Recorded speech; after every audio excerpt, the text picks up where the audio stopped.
Assalamualaikum warahmatullahi wabarakatuh. Yang saya hormati Bapak dosen pengampu mata kuliah Ushul Fiqih Bapak Dr. Muhammad Zidni Nafi Hasbi SEME.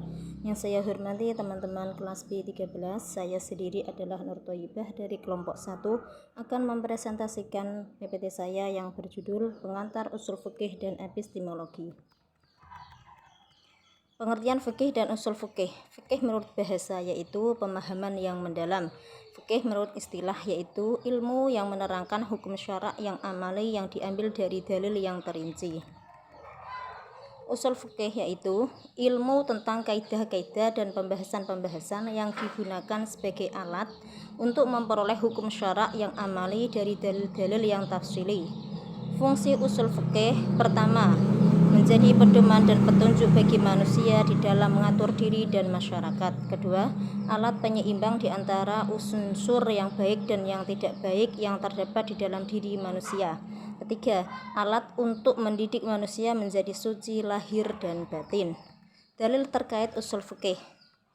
Dalil yaitu petunjuk terhadap sesuatu baik konkret maupun abstrak. Petunjuk itu kepada kebaikan maupun kejelekan. Asal dalil. Yang pertama, nakli. Nakli yaitu dalil yang berasal dari teks secara langsung, sedangkan dalil akli yaitu dalil yang berasal dari pikiran manusia. Cakupan dalil. Cakupan dalil secara kuli yaitu dalil yang isinya mencakup banyak satuan hukum sebagaimana surat Al-Baqarah ayat 29. Bismillahirrahmanirrahim. Huwallazi khalaqa lakum ma fil ardi jami'a. Yang kedua yaitu cakupan dalil secara juz'i atau tafsili, yaitu dalil yang hanya menunjuk pada satuan hukum saja sebagaimana Al-Baqarah ayat 43, wa aqimus sholata wa atuz zakah.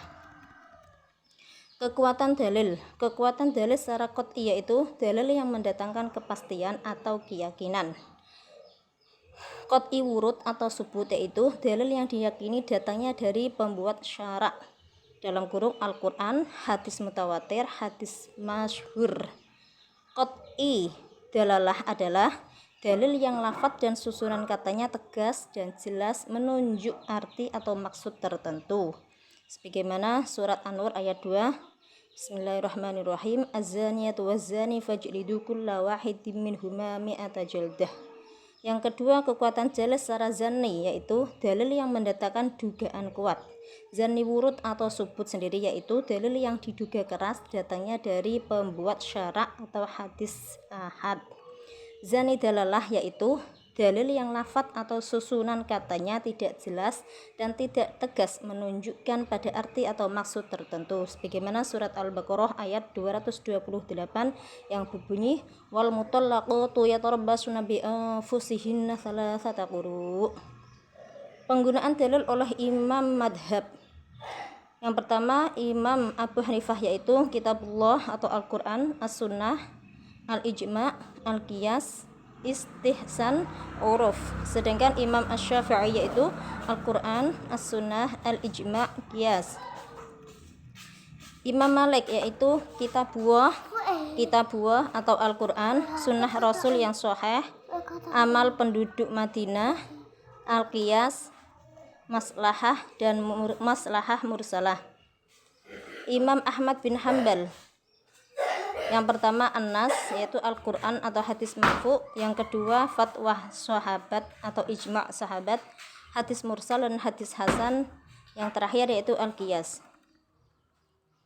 Sebagaimana firman Allah dalam surat An-Nisa ayat 54 yang berbunyi Bismillahirrahmanirrahim. Ya ayyuhalladzina amanu atti'ullaha wa atti'ur rasul wa ulil amri minkum fa in tanaza'tum fi syai'in farduhu ila Allah war rasul in kuntum tu'minuna billahi wal yawmil akhir dzalika khairu wa ahsanu ta'wila, yaitu taat kepada Allah, taat kepada Rasul, taat kepada ulil amri.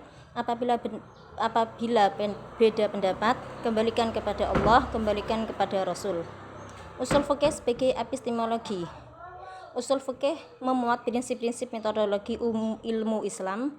Bisa diibaratkan usul fikih adalah sebuah mesin produksi dan produknya adalah fikih. Maka jika pemikiran dalam fikih tidak berkembang bahkan cacat, ini diakibatkan kurangnya penguasaan kita terhadap alat produksi tersebut sehingga kita kesulitan dan bahkan gagal untuk membuat produk fikih yang benar. atau sebaliknya keterbatasan pengetahuan kita terhadap tuntutan inovasi produk, sehingga usul fikih menjadi mandul dan tidak up to date, fungsional dan sekaligus aplikatif.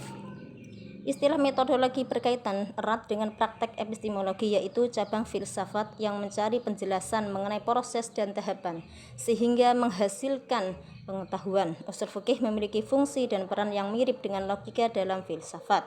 Jika logika dapat menghindarkan seseorang melakukan kesalahan dalam berargumentasi, maka usul fikih mencegah seorang faqih berbuat kesalahan dalam mendefinisi hukum. Maka jelaslah bahwa usul fikih bisa pula disebut epistemologi hukum Islam. Dengan kata lain, usul fikih tidak hanya berisi analisis mengenai argumen dan penalaran hukum belaka, akan tetapi di dalamnya juga terdapat pembicaraan mengenai logika formal, teologi dialektik, teologi linguistik, dan epistemologi hukum.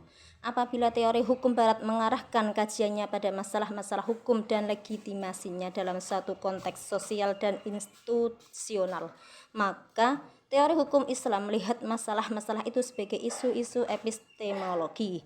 Artinya, para ulama Islam mendekati masalah tersebut dari segi hakikat dan kategori pengetahuan hukum.